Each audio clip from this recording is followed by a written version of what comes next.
किसी को हमने कुंडली दिखाई और उन्होंने कहा कि भाई आपको जो है मंगल के जाप करने हैं या आपको शुक्र के जाप करने हैं और ये 1.5 लाख जाप हैं, इसमें साधु संत बैठेंगे और वो जो है आपके लिए जाप करेंगे।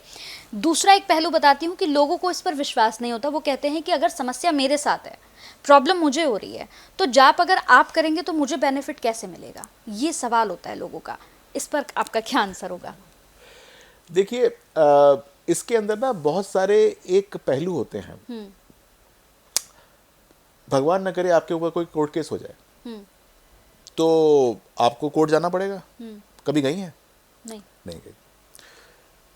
और यदि जाना पड़ जाए तो आप फोन करके वकील को बोलेंगी कि मेरे बिना ये काम चल जाएगा क्या? बोलती हैं कि नहीं बोलती हैं? वकील कहता है कि इस बार तो मैं संभाल सकता हूँ, लेकिन अगली बार अगर डेट लगेगी तो आपको आना पड़ेगा। तो मैं जब जाप की बात करता हूँ तो अगर मैं कहता हूँ किसी से कि तुम 1.5 लाख जाप कर लो, पहली बात तो मैं कहता नहीं, लेकिन अगर मैंने कह भी दिया किसी से कर लो, तो अगर वो कहता है मैं खुद कर सकता हूँ तो कर लो, वरना किसी वकील से करा लो। बात तो ये है कि आपको पेशी लगवानी है ना ऊपर, ठीक है कि नहीं?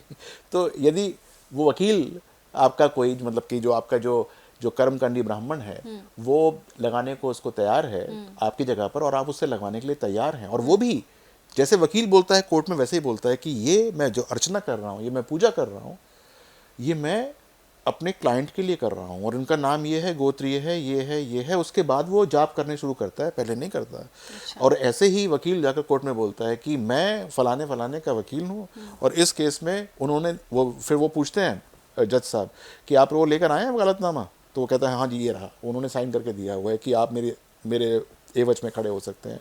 तो ये काम तो एवजी है बेसिकली। लेकिन सर यहाँ बात जज की है और वहाँ तो हमारे वो सबसे बड़े जज परमेश्वर बैठे हैं, वो सबसे बड़े जज हैं। तो अगर हम खुद नहीं, बहुत बार क्या होता है कि हमारे पास समय का अभाव होता है, या तो या फिर हमारे पास हमको कॉन्फिडेंस नहीं होता कि हम इनका उच्चारण भी कर सकते हैं कि नहीं कर सकते हैं, तो आप एक एक व्यक्ति को रख सकते हैं जिसको इसका नॉलेज हो, और अगर सपोज आप स्वयं इसके काबिल हैं तो आप खुद कर लीजिए।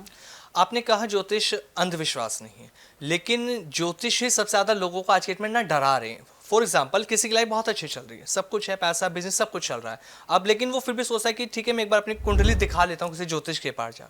जैसे वो ज्योतिष के पास गया, ज्योतिष ने कुंडली बनाई और कहा जाता है कि अभी तो आपका वक्त सही चल रहा है, लेकिन अब आने वाले साथ में आपके साथ ये सब बुरा होने वाला है। वो गया किस लिए था?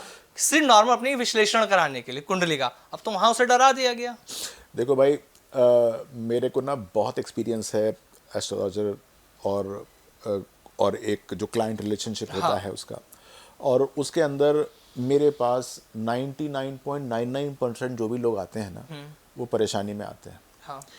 जो मौज ले रहा होता है ना, जैसे एक दुआ है कि दुख में सुमिरन सब करें, सुख में करें ना कोई, तो जिसको सुख होता है ना उसको हमारी कभी भी याद नहीं आती है। याद हमारी तभी आती है जब उसके ऊपर दुख होता है, आपकी नौकरी नहीं लगी, नौकरी छूट गई। तो इसमें डरने डराने की बात नहीं है, इसमें तो ये है कि आपको एक सही ज्योतिषी चाहिए यदि आपकी परेशानी है। कौन है सही ज्योतिष? एक ज्योतिष सही ये है कि जो कि अनबायस्ड हो। अच्छा। अनबायस्ड हो। अनबायस्ड का मतलब क्या होता है कि बहुधा हम ये समझते हैं कि वो मेरे बहुत अच्छा जानकार है। हाँ। राइट, और मैं उससे जो अपनी कुंडली दिखाने की कोशिश करूंगा, प्रेडिक्शन कराऊंगा, लेकिन यदि वो आपकी लाइफ के बारे में जानता है अच्छी तरीके से, आपके इन एंड आउट्स जानता है, तो इसका मतलब वो बायस होना शुरू हो गया है आपसे। राइट, आपके गलत कामों को भी वो ठीक कह सकता है या फिर ठीक कामों को भी गलत कह सकता है। यानी कि एक अगर पिता है और अपने पुत्र की कुंडली देख रहा है, तो पिता जो है वो हमेशा अपने बच्चे के अंदर मीन मेक निकाल सकता है, तो वो कुंडली सही तरह से देख नहीं पाएगा अपने पुत्र की।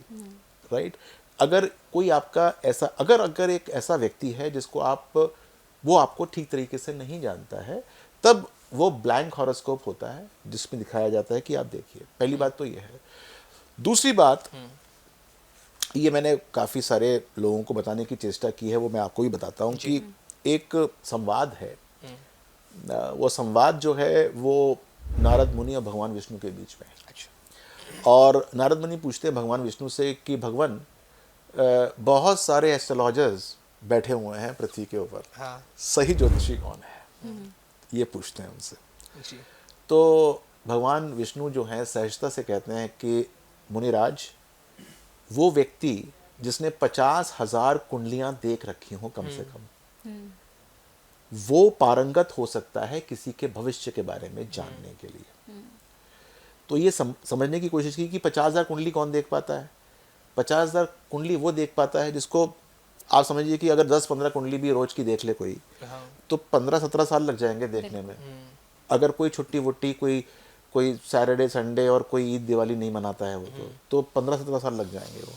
तो आप समझिए कि जिसको 17-18 साल का एक्सपीरियंस हो चुका है, उसको आप ठीक ज्योतिषी मान सकते हैं भगवान विष्णु के संबंध में, अगर उसने 50,000 कुंडली देख रखी है तो।